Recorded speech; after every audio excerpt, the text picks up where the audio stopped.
Hello, everybody. Hey now, and welcome to another edition of the Her Hoop Stats podcast right here on the Her Hoop Stats podcast network. I am Christy Winters Scott, joined by my West Coast bestie, Marisa and Ingemi. How are you doing, my dear? I'm doing great. Just a lot happening in the past couple of days to catch up on. How are you doing? Same.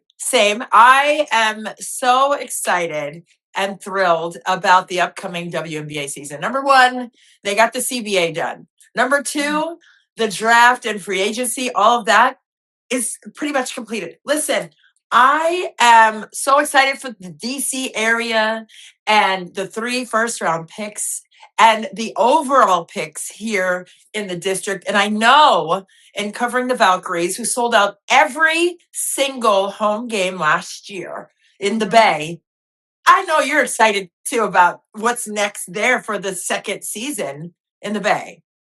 Yeah, and they decided to make things very interesting on draft night. They They were did. like, "Let's not be boring." So, it's been a very chaotic 48 hours or even less than that, I guess, of Yeah, just like yeah, reaction yeah. and everything out here, and just kind of seeing how everyone's responding to it. But yeah, no, I love Washington's draft. I thought they did a great job. I wasn't sure if they were going to go with Lauren at number 4 there, just because they have the bigs, so I didn't know. But I love that fit Right, for her, and I right. love it for. Yeah, no question about it. That's why, I have on my it is a Wizards jersey, but still, it's 51. Lauren Betts and I share that story, and Sarah Kusek too. We all had the 51 jerseys. Anyway, and Sid Colson, shout out the 51 Club, because that's another one there. But anyway, she's coming to DC. I could not be more excited for her and her entire journey. Like, outside of basketball, I'm talking about baby Lauren, elementary Lauren, middle school, Stanford Lauren, Mhm. UCLA Lauren, and the stories that she's going to be able to share about her journey and her resilience and her personal story. And some people are like, well, stories are just, let's talk about basketball. And I'm like, well, the basketball wouldn't even be possible without the story. So let's not push those under the rug. I think that when you are able to be vulnerable and share as much as she was able to share, that's going to help so many people. And I, being a tall person myself, it resonated with me because I didn't have any, there was no, Bleacher Report, something like, excuse me, can I talk Mhm. about how when I was 12 and had a growth spurt and everybody had these names for me that they thought was funny, but I didn't think it was funny. I didn't have anywhere to take that. So I told her that last year, that it was very meaningful. So the fact that she has 51 is just another piece of synergy. But I mean, I love that.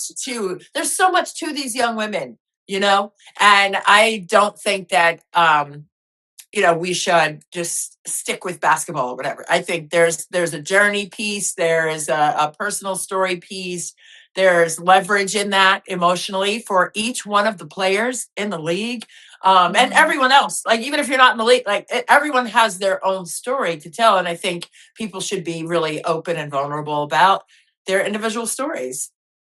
Yeah, and for Lauren to get to this point, it's really been, I mean, I Yes. covered her at Stanford and then UCLA the past year. So just kind of seeing her go from where she was at her freshman year to Right. now, and like being a champion and having that joy and being like watching on ESPN her Yes. being a top pick, and all the glam and everything and her teammates there. It was just like really full circle and really awesome to see for her. Yeah, no, it was beautiful. But to your point, with DC and the choices that they selected, Mhm. Dugalich, also a UCLAer, Yeah. just 8 days after the championship. How do you Mhm. think Dugalich fits in with the Mystics roster? I think Dugalich is someone who is like as close to WNBA ready as any prospect can be, because she is someone who is playing a similar role to what she would be in the WNBA, and almost nobody else was. She's one of the only bench players who was looked at it. I mean, she's somebody who was obviously a starter the past 2 years. She gave up her starting spot just so that a head coach Corey Close wouldn't have to like make decisions because Ledger Walker was coming in and Gianna Neepkins was coming in. So Dukelich had Yeah. her best college season ever as the sixth player for that team. She was a Big Ten sixth player of the year, but she knows Yeah. what it's like to come in and fill in a role. And all of these rookies are going to have to do that to an extent in the WNBA. So I feel like she's going to be really ready to kind of take on a role like that. Obviously, having Lauren there helps too, I think, for her. But Yeah. Dukelich is a player who, like, she has size. She can shoot. She's a good perimeter defender. She can charge to the hoop. I think her game translates really well to the WNBA. Her Right. stock obviously rose with her tournament play, but I do think that she is Yes. somebody that has kind of got overlooked as a player a little bit. We've talked about her story, her sacrifice, coming off the bench a little bit, but like she was fantastic in that tournament, and she is somebody who, She to me, was. looked very WNBA ready. No, absolutely. I mean, it's her versatility, as you said, for me too. Just on both sides of the court, right? If she can put it on the deck, right, that's going to be a problem maybe for some defenders if they put size on her or whatever. Or even if they put someone small trying to get speed, she's going to be able to outstrength them in terms of Yep. getting where she wants to go. And then on the defensive end, I mean, you could just plug and play her anywhere over there. She has great feet, great awareness. And great speed in terms of her awareness. So I love that. And people always think of speed being point A to point B, and I'm like, no, it's like when are you aware that you need to get over and rotate? Mhm. So for me, that's the speed. So I think when you have awareness in that way, I think that's what it is. And with Lauren Betts, I was at the media presser afterwards, and Sydney Johnson was talking about how Lauren Betts is going to bolster the interior, and he said, that's what she does. And, Mhm. but to your point, how is she going to blend in with All Star in there with Kiki Iriafen, right? As a rookie last year, Mhm. made the All Star team, but then also with Shakira Austin, who minutes before the draft Yeah, re-signed with Washington, and 3-year he deal. said, I'm sorry, baby. A 3-year deal too. Like Oh, she's locked in 3 year there. deal. Yeah, 3 mil over three. Yeah. But for that, he said that, Lauren would back up Shakira, and then they could just rotate those bigs through. And I coached for a long time. You don't need to have 8 bigs, you know what I'm saying? 3 bigs is perfect, Yeah. and then they can just rotate in, and maybe sometimes there'll be different starting too. There'll be a different kind of rhythm depending upon who they play. And I'm just saying that because that's how I did it. I don't know what Sydney's going to do, and I'm fine with whatever he does. But Mhm. I'm just saying, like, it's a perfect number, you know, to have those 3 bigs rotating through with some fluidity. What's your take on that? And, just with those 3 specifically, and how you feel they'll be utilized this year? Yeah, I agree with you, and I also think, like, people are forgetting Lauren and Kiki played together. They were Right. on Stanford for that one season, and they're very close with each other, and I know they're excited to play with each other, so that's really Mhm. fun. Yeah. I'm really curious how Lauren does when she is not the number 1 option, because at Stanford, a lot of her frustration was coming off the bench in that role, and obviously it's very Okay. different in the WNBA. But Yeah. for UCLA, like, when they were in a spot the whole tournament, they went to her. She took over games. I don't know if she's, I mean, as a rookie, going to do that in the WNBA, and I'm not sure she's going to be the one Washington Yeah. goes to for that. So I'm really curious what it's like for her potentially coming off the bench, what they're going to ask for from her, because she's not someone who at the WNBA level I think is going to be that like dominant force. I think she's going to be a very good player, but it's not going to be like, okay, it's the third quarter, you're up by 2, it's time for Lauren Betts to just like take over the game. So I'm really Okay. curious what that adjustment looks like for her. Yeah, and to that point, her first year at UCLA after leaving Stanford, well, actually, the first year in the Big Ten with Mhm. UCLA, her junior season, Corey Close did speak to this, and I had their game this season and asked her what the biggest difference was from last year's team to this year's team. I mean, they had pretty much the same core pieces. They did lose 6 to the portal the previous year coming into this championship season. So she said, schematically, we weren't going to go to her as much this year, because last year it was like the ball has to go there first. And Yeah. and then everyone else got tunnel vision, so you're losing the skill set and the zazazoo, if you will, of everybody else, right? Mhm. Which is fine if that's what the team needs.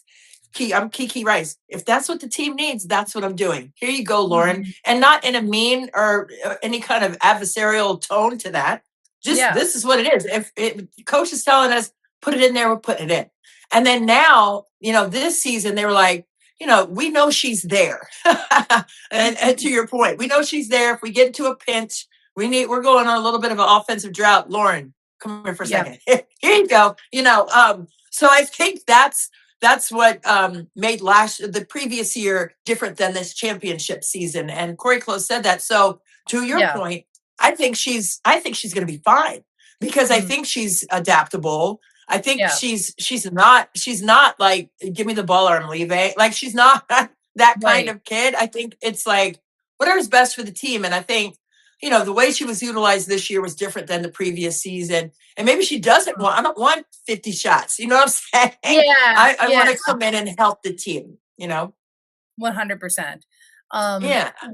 What are your thoughts on Rory Harmon? I'm curious. Oh man, I am super excited for her. I believe it was a 34th pick Okay. from Texas for Rory. And just in interacting with her, she's so I don't want she's I'm just gonna say it. She's so spiritually connected to the game. And I Mhm. think that's the best way to describe her impact. And everyone's like, well, her size. And I'm like, okay, let's go back to November when UCLA's only loss of the year, the only Yeah. blemish on their record all year was to Texas. And Rory Harmon had a game of games in that one. So was that a pet? Yeah, my cat is, Oh, into it too. okay. I thought it was my phone. My phone was glitching. Okay, no. No, Oh she's yeah, I just love a cat. seeing the situation. So Oh my God. Wait, we have twins. Wait, oh my God, where's my dad? Wait, she wait, likes to be on camera. oh my God. When mine comes around here, that is the cousin to my cat. Wait, I have to go get it. B Mac, you could glitch this out or cut this. I Go have ahead. to get Go my ahead. cat. I Yeah, go have to ahead. get her. Oh my God, we're like the same. We have the same cat. Yeah, she is just like circling me right now, and I'm like, okay, fine. Do you want to? I was laughing when she hit the screen. I went yes. Yeah, she was standing behind my laptop and just put her tail in front, and I was like, oh my God. So then she jumped on my lap. So she's very chill. She just likes to hang out. And just for the listeners, I'm not cutting any of this out because this is good content, and Christy's gonna make this even better. So Yeah, this is Noelle for everybody. hmm She's 7 years old. She doesn't have any teeth. oh, We had to take all of her teeth out. But she's very chill and very happy. The other one, Penny, is asleep on my bed right now. Or Oh my mostly. God. He went under the bed. I tried to slow walk and try to grab him and mush him down, but he got out of my hand. But oh my God, it's striking. It's ridiculous. Okay, I'm gonna continue with my Roy. Okay, and three. Yeah. Oh my God, we have to do a side by side though. If he comes back down here, we have to do a side by side because it's Okay. bananas. Oh my, it's actually funny. It's actually hilarious. All right. With what Rory Harmon was able to do in that game against UCLA. Mhm. I mean, I think she had 26 points. I mean, this is off the top of my Yeah. head, but she was rocking in that game. She was getting to her mid range. Booker didn't have a good game in the second half, but she was able to, set her up in the first half very well and then got to her own stuff when Booker wasn't hitting in that second half. So Mhm. for me, I love her impact. I love her leadership. Yeah. And I love the fact that Georgia Amore is going to be back and healthy in DC after the Yeah. ACL injury last summer. Worked her butt off. I saw her. I was in practice. I saw her to the side. She was working out hard and she's ready to go. So to have both of those dynamic point guards and playmakers, I mean, Georgia Amore was, I think, at 16-6 coming out of Kentucky before last Mhm. season. So, I mean, you have these savants, these students of the game who understand how to set the team up, but also understand how to get their own bucket. Yeah. productive. They can get in there and get whatever they need, but they can also set the table and organize the team the way it needs to be set up. Yeah. What's your take? Yeah, I'm just so curious how her game translates to the WNBA. I think she'll get a chance in Washington, and I hope that she does because getting to watch her in the Final Four, I was just like, that's a special player. Even though Texas didn't have a great game against UCLA offensively, just like she had a presence on the court that is noticeable. She makes everyone around her better. I'm curious if her shooting ability or her deep shooting specifically will be good enough for a guard at that level, but I hope she gets every chance possible because she's fun, and I think the WNBA is better with her in it. Yeah, what's your major concern with her ability to score from three? Like, is it her size, or is it the quicker closeouts? With the stick arm there, with size coming to her. What's your biggest concern with her triples? Yeah, this year Texas didn't really shoot any threes. But 4 or I 5 just a game, yeah. yeah, I just didn't really see from her the ability to do that consistently. So it's kind of like you Okay. have to show it a little bit, and yeah, the closeouts do worry me a little bit at her size. But I do think that you don't necessarily need that part of your game, especially for what she does. But that is something that I wonder if holds her back a little bit because she's not somebody who at 5'6" is going to be able to exactly drive to the hoop terribly often. So I don't know, but I really hope she makes that team and gets a chance because I think she has the energy to be a really good WNBA player. Yeah, no question. And just lastly, with DC, with Cody McMahon, right? Started her career at Ohio State, and then went to Ole Miss with Coach Yo, who pretty Yeah, much unlocked some perimeter skills in Cody. yeah, And not that she didn't have it at Ohio State, but they didn't need for her to be that there. But at Ole Miss, they kind of let her roam and really produce at the point guard spot. Even yeah. what did you see from how she played at Ohio State, which is how they needed for her to play, to be fair to Ohio State, but to how Coach Yo kind of unlocked more versatility for her on the perimeter. Yeah, I think that's huge, especially going into the WNBA because Yeah. versatility is so important and the ability to adapt. And she's shown she can basically play 1 through 4. Yeah. So that's really important. I think her perimeter game getting better this past season was huge for her. Because you have that and her ability to play a pretty physical game, especially Yeah. at the guard Yeah. spot, I think is going to translate and be really important in the WNBA. Because last year when I talked to rookies or even second year players, one of the biggest things they said that was a surprise to them was we hear it's physical, it's so much more than I expected. I think Cody is somebody who is going to not be phased by that. So I think that's going to be a big advantage and put her ahead of a lot of rookies. Is just I think the style of play of the league is going to really benefit her. Yeah, no doubt about it. I mean, she's a human wrecking ball, and she knows I love her. So it's in the kindest of ways. I mean, she brings so much force to the court.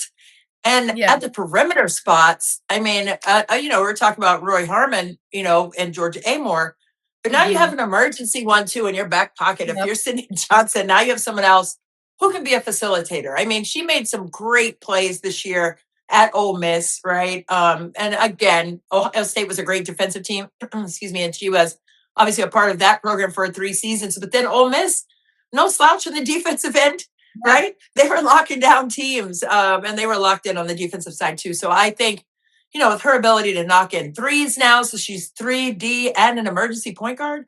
Stop yeah, it. And I'm excited for her to be in DC as well. So I think yeah, it's gonna be a fun ride. I'm excited for the DC fans too. They were elated about all the picks the other night, so it was really fun. But yeah. let's go with the Valkyries and the shifting and moving that happened on draft night. What were your emotions that night? Was a little roller coastery with the trades and such. Yeah, it was wild because that pick was coming up, so I was sure they were going to take Gabriela Jaquez. That pick is going to happen, and then she goes number 5 to Chicago and kind of messed up my entire draft board. And I was like, okay, if I know how the Valkyries like to pivot, I bet they look at Martin Carrion, the Spanish point guard, because they love an international draft and such. So I was like, I bet they do that. Then she goes number 7. And so at number 8 comes around, I'm like, I don't know what they're gonna do, but Flau'jae is still around. Is that a direction you're gonna go? And then they did. And I thought that was so fun. And I was so excited. I GIF captured Kim Mulkey wearing a Valkyries hat because I thought that was just like incredible content. So I thought I was like, oh, I think this is a great fit. And then of course the trade happens and everyone is like, what?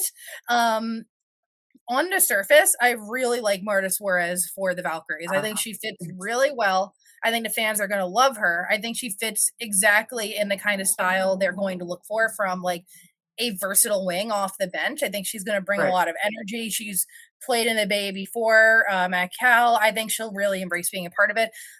I don't mind that. Like, I think it's a risk trading Flau'jae for Marta specifically. I'm not sure I would have done it, but like, I'm ready to see it happen. However, the way they handled it was so bizarre that I think that it really set the wrong tone. So, like, I think a lot of people don't understand, like, why did they draft Flau'jae and then trade her? So, after 5 p.m. Eastern on Sunday, teams can't trade picks anymore. So if you want to switch your pick spot, you have to trade it after I confirmed it to the league yesterday on Tuesday. You have to like make the pick and then do the trade after because you have to trade player rights because that's the only asset you can trade now. So what happened was the number 8 pick was coming. The Valkyries had already discussed moving down to 16 because they didn't see much of a talent gap between 8 and 16. Everyone was assuming Flau'jae was going to go earlier. The players they wanted her off the board, they said, fine, let's flip the pick. Flau'jae was suddenly available. Seattle was like, yeah, take her. And then the Valkyries from Seattle take Marta. And then that trade happened. So, but they also didn't really communicate that very clearly afterwards. The press conference with general manager Ohemaniana, and I was on that call. And she just like wasn't answering stuff. And the Valkyries have been like pretty close to the chest generally their first year. But this was one of the first times they really had to answer for something. There's been a few different things, like when Cheyenne Sellers got cut last year, when Caitlin Chen got cut initially, when they moved on from Julie Vanloo, there were questions. And for the most part, though, in retrospect, like Natalie Nakase was out in front of those. Like Ohema didn't really talk about those. So this is one of the first times Ohema had to answer to like, why did you do this? And it was weird. And then she goes to ESPN, of course, later that night and is like, oh, we had this trade kind of figured out, which like that would have been great context for the first time. I don't think it's like a terrible basketball move. It might be. But I'm willing to see, like, give it a chance. They've made good moves so far. I'm willing to give it a chance. But the way they went about it, how defensive they were, makes me think that they aren't thrilled with how it went. And that's a little concerning, just overall the response from the organization. Interesting. Well, I didn't know, all the levels and layers to that, but that's good to know in terms of being aware next time. But with that being said, say it again, honey. The NBA is the same way too. People don't realize that like once you get into the draft, you can't just trade out of your spot. You have to make the pick and then trade it. The WNBA didn't do a great job of explaining that. The Valkyries didn't really explain that. I just found out because I asked someone and I posted about it. Then ESPN did a story as well. But like, yeah, the order of operations and how they got there isn't terrible. I'm not sure it's the best asset management I've ever seen, but it's not as bad as it looked on the surface. But the way they communicated it just like did not work. Yeah, and even in the room, right? They were ready to move on to the next thing, but there was such a rumble in the room, the reverberations of it. It wasn't quite, no one was ready for the next thing yet. They were like, probably should have let it like simmer down a little bit. I know the room I was in was like this. What'd you say? The gasps in the room were just like, because you could hear it on the TV. It was just like audible. People just like were like, oh my God. Like what? Yeah, no. And where I was too, we were all kind of looking around like, oh, snap. And we couldn't even really hear the next thing either because we were all like, oh, I wonder why they did that. What happened? Da, da, da, da. So there was like conversation in the room I was in. So we weren't even ready to go to the next thing. But, it was audible there in New York that people were saying, oh, my goodness, where is Flau'jae? They wanted to see how she was taking it. And switching the hat, her mom switched the hat over. Yeah. So it's really funny. But to your point there, Cheyenne Sellers is now with Dallas. Shout out to the Terp there, my girl. So hopefully that all works out for her and she's healthy and ready to go. But with that being said, with the Valkyries, with what they are going to come back with the fans also intact, what are the expectations for year two with the structure now of the roster, with trades being included now and all? Yeah.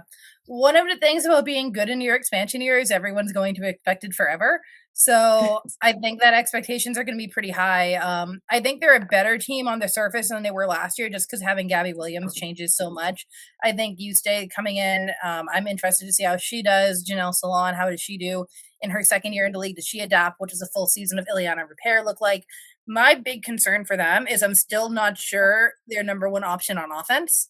And that was one of their big problems last year in the playoff series against Minnesota, is when they needed a bucket, like who could they go to? So they were trying Zandalazzini because she was kind of hot for a minute there. Veronica Burton's a great facilitator and she can score, but I don't think she's a number one scoring option. Tiffany Hayes, I'm not really sure what's going on with her right now, if she's going to come back or what. And even then, I'm not sure she's a number one scoring option at this point.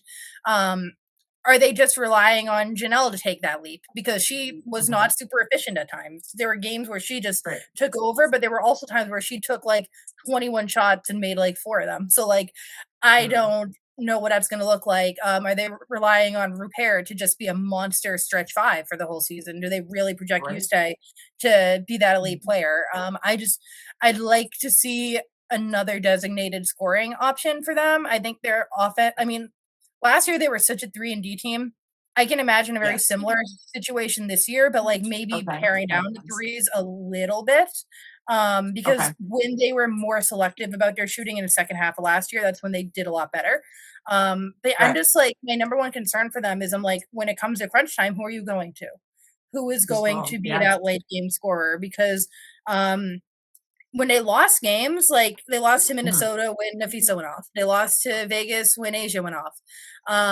They lost to Phoenix when they had a myriad of different scorers who could do different things. When they lost to the Liberty, they had no answer to Brianna Stewart.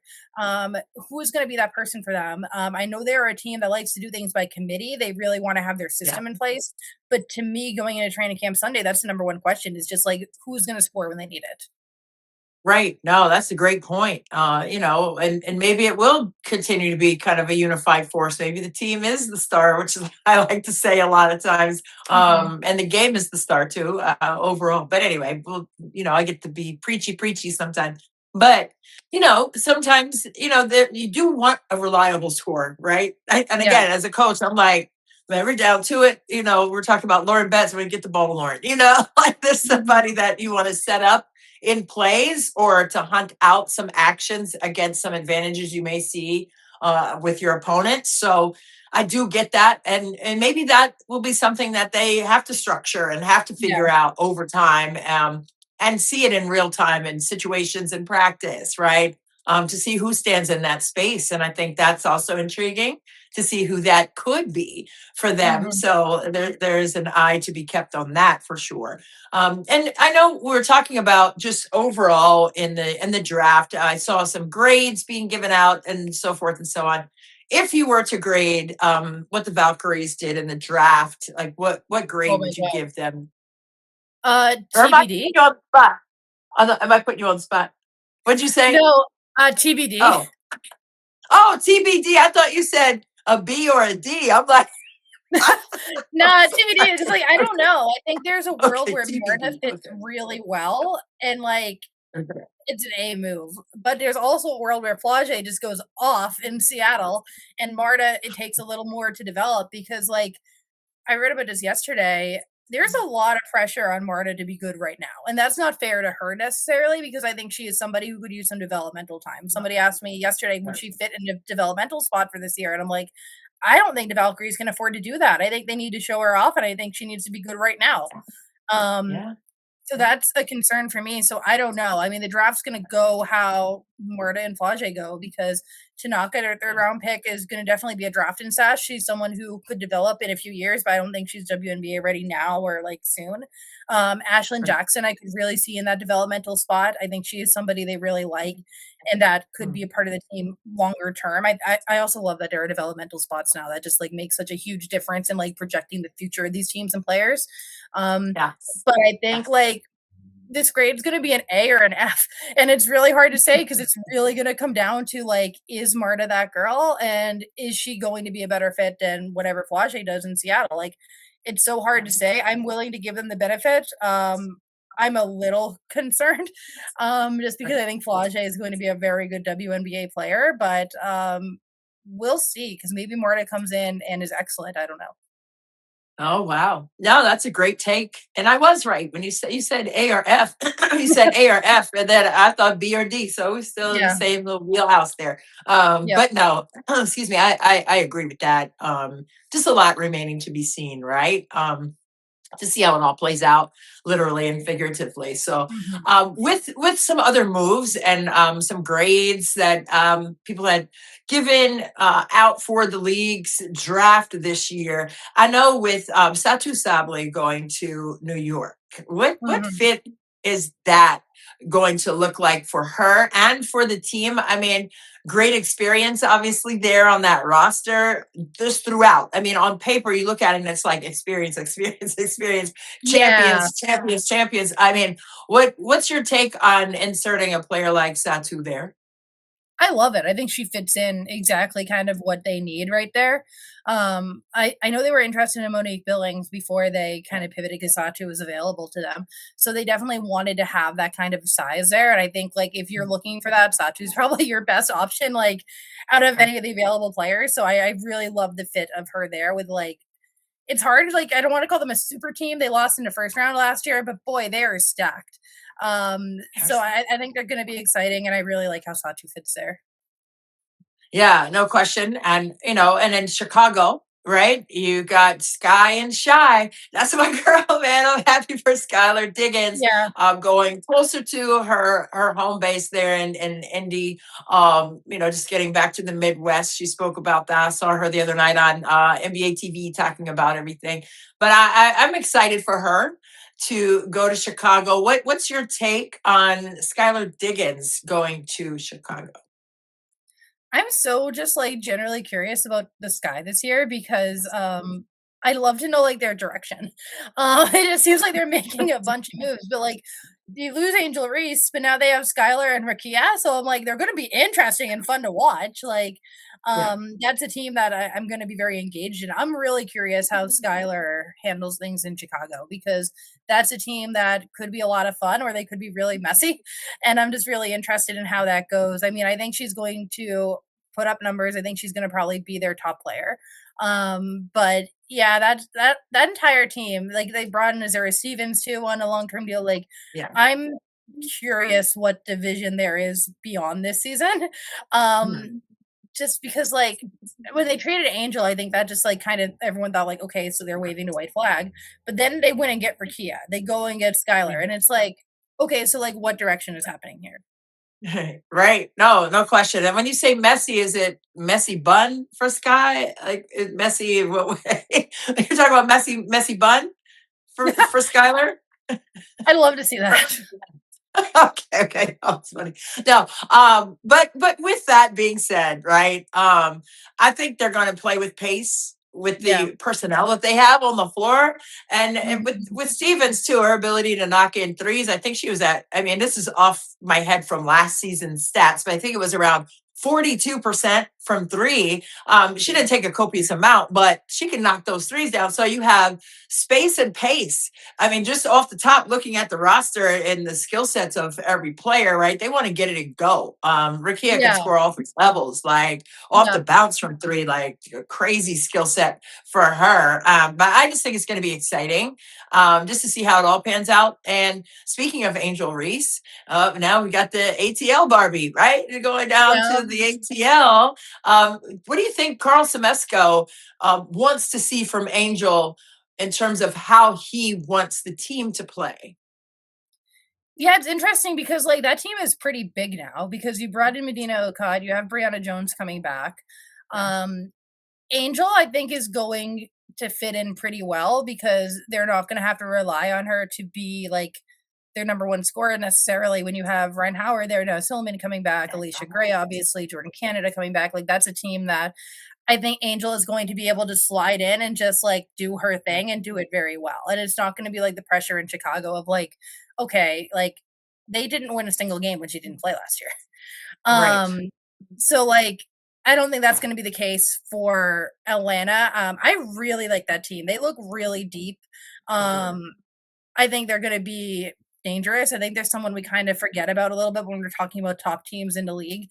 And I think Angel just makes them stronger and deeper. I think she's going to have a lot of success there. I think she's going to have a great time getting those offensive boards, having players in the post she can really work with. And I just think that's a tremendous fit. Yeah, Naz Hillman, she was sixth player and Yeah. she's ready to go again. Just getting into the thick of her WNBA career. Yeah. But to have the great season that she did last season, it speaks to what Carl Smesko is doing there. Brittany Griner is not there, but they still have positional size, okay, across the board and rebounding.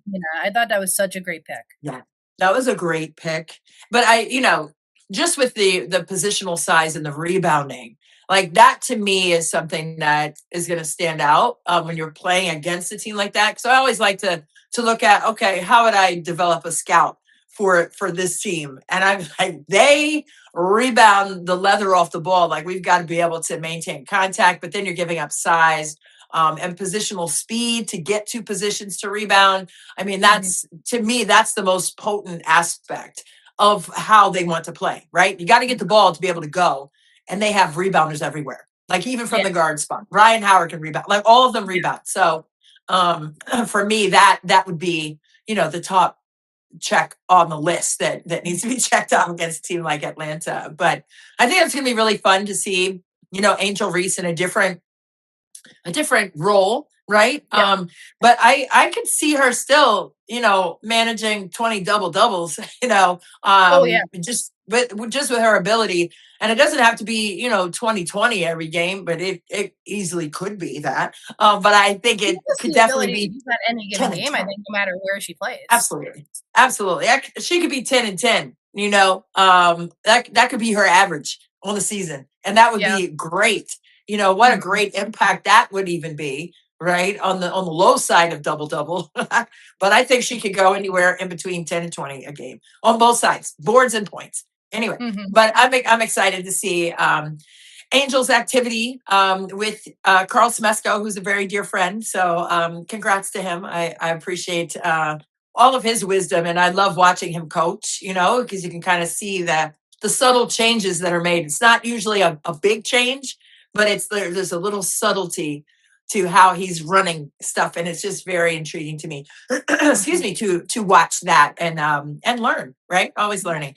But I love that. What other teams intrigue you in terms of the moves that were made through free agency or through the draft? What other teams do you want to chat about? I really like what the Sparks are doing. I like that they seem to have like intentionality in what they're building. Right. I'm a little unsure about trading Rakia, but I understand like what they're kind of going for. They have so much depth now because like Brink might be coming off the bench after Hamby's deal and bringing in NECA. I love the Tania Latson pick. They really needed a guard, especially a ball handler if they're going to play Kelsey Flum at the 1. So I just really like how they're, and I think Ray Burrell too coming in and starting at a 3 potentially could be really fun. I really like that they're going for it and that they're going for it in like a very organized way where they like have a vision. They're not just like, let's just bring in a bunch of players. They're like really going position by position and trying to find their fit. I think Ariel Atkins is going to be a really great fit there. I think her being in that backcourt would be tremendous. They need defense and she's a very good defender, obviously. And you have her and NECA, that defense goes from one of the worst in the league to one of the best. So they, to me, have stood out as just like, they were only 2 games out of the playoffs last year. I wonder if this they get over that hump. I think that they definitely could. Yeah, no doubt about it. I mean, I think they had one of the highest offensive efficiency teams in the league last year, where their defense was not in that same realm. So absolutely shoring it up with Ariel Atkins, an Olympic gold medalist. Ariel Atkins Mhm. spent time here, obviously in DC. I was on that championship team in 2019. So, I mean, she's just a consummate pro. She's a tremendous leader. So, with NECA right there, I mean, what a great locker room that is, just with Yeah. those two, and Dearica too. But I'm just saying, like, with those two, I mean, NECA's the president of the the WMBPA. So let's understand that. So she Yeah. brings that level of leadership to the floor. Ariel Atkins, if you remember in the wubble, her voice down there. I mean, she Mhm. stood in that voice and 10 toes down with it. So I love seeing women lead one Yeah. another. It's just a beautiful aspect of team play and of basketball, which I love, obviously, but it's just going to be fun to watch. But I do love that NECA went back there, and all the balloon gate in Minnesota and everything like that. And that was so Yeah. funny. And Cheryl Reeve was like, "What balloons?" You know what I'm saying? I didn't see any balloons. Was it AI? Like, that was Was so it funny. AI? I was dying.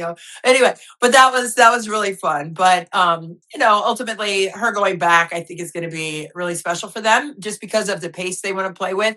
And then, like you said, with Tanaya Latson, I think, obviously with her career at Florida State, she averaged 25 a game to lead the country, in her last year there. And then this past season, going to South Carolina, I think there was like a lot that she needed to try to unpack in a short amount of time. And it was really, I think it was difficult at the beginning, and she found her way, but I think it was just, I think she averaged maybe 14. So pretty much half or whatever of what she was averaging at Florida State, but they didn't need for her to have, high volume, takes.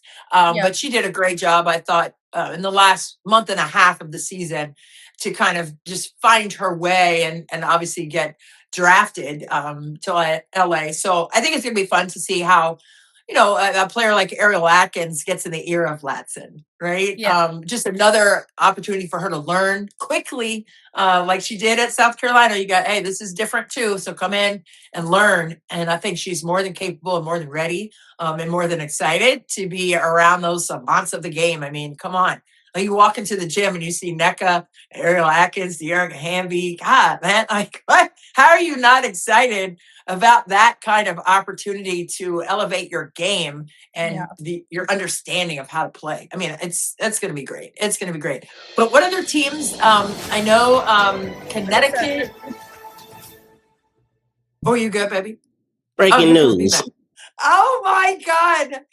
Look, They're twins. I told you, it's 100% twins. Oh my God! Wait, does yours have a black nose? Look over here. Yeah, she has like a black dot on her Little nose. bitty, yeah. Oh my God. Wow. She's Oh my perfect. God, twins. Oh my God. And his name is Ace, but I call him, no, wait, let's wave. Wave, nose. Look, it's your twin sister on the West Coast. Hey, hey. She loves the camera. Like, this is her favorite thing. My guy does not. He's like, get me out of here. Oh, wait. Yeah. Hey. Oh. Yes, it is a hey. Tired of this now. Yeah, he's done. Anyway, but this is nose for certain reasons. Nose. Oh, look at him. Oh, okay. Okay, bye-bye. Oh. I told you, wasn't that insanely the same? But Yeah. the timing of that, B-Mac, and then he walked right by, and I was like, I pushed him down and picked him up. I was like, oh, I got nose. It worked out. Amazing. Oh my God! I don't know why I couldn't hear you before, but what were you? You popped in. Yeah. What are we doing? So, What are we doing? breaking news: NBC announced that Cheryl Miller will be joining their studio coverage of the WNBA this summer on Peacock. So Cheryl, Oh Maria my Taylor, and Sue Bird. Oh my God. If that isn't the most fantastic, B Mac, you already know how I feel about Yeah, Miss Cheryl I Miller. just got through telling Period. Marissa, I said Christy is gonna love this, and this be a good way for y'all to end today's show. Just to talk about that. Oh my God. I am thrilled. And number one, for Sue Bird to be back in there. We need that. Yeah. I was sad that DT and Bird didn't have their Sue and Bird show, whatever they did for the past years. It's really funny. So I love that. But Cheryl Miller's voice has been missed So Mhm. get her back out there. I don't care if she's coaching, doing the broadcasting. She needs to be in the game. And I love it. I love it. I'm so excited for her. Marisa, what are your thoughts on that? I love it. It's so exciting to see NBC going all in on this and like really loading up who they have and like giving us a good show. I'm really excited. I'm thrilled for the season. The draft picks are in, even the trades are in. But we are also in our seats waiting for the WNBA season to tip off. I know it is going to be an electrifying summer. There's going to be so much to talk about throughout the season as well. And BMAC, our producer extraordinaire, thank you so much for the opportunity. Marisa, my girl, I appreciate you and all of your concise information. I can't wait to meet you. I haven't met you in person, but we're gonna get that Yeah. together. Hopefully, I Yeah. travel around and do something this summer or something like that. 100%. But that's gonna do it for this edition. You don't have to go home, but you got to get up out of here with us because we're leaving. But thank you for joining us today on the Her Hoop Stats Podcast Network. For BMAC, Marisa, I'm Christy Winters Scott, and we will see you right here next time. Hey, go DC, baby. Go DC.